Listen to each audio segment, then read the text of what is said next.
6 novembre 2004, 2 avions de l'armée ivoirienne prennent pour cible des soldats français de la force Licorne. Bilan, 10 morts et plus de 40 blessés.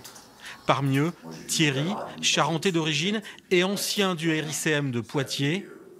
80% d'invalidité, des souvenirs encore vivaces et des attentes après 14 ans d'instruction judiciaire.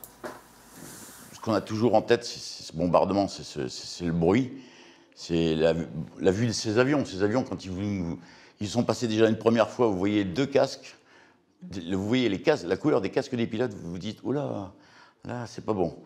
Je suis parti là-bas, en mission pour 4 mois, et j'ai toujours cette sensation de ne pas avoir terminé ma mission.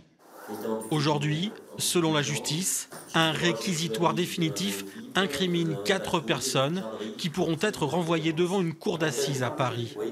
Des officiers de l'armée de l'air ivoirienne, ainsi que des pilotes mercenaires d'origine biélorusse.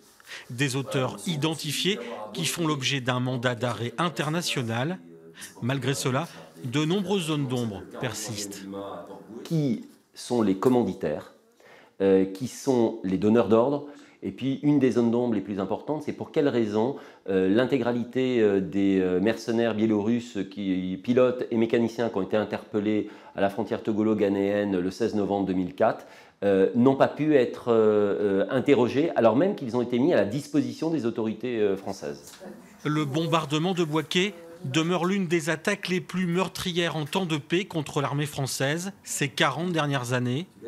L'avocat charentais et les 9 victimes qu'il représente espèrent un procès pour 2020 et des réponses qui pourront peut-être atténuer le traumatisme de ces anciens militaires français.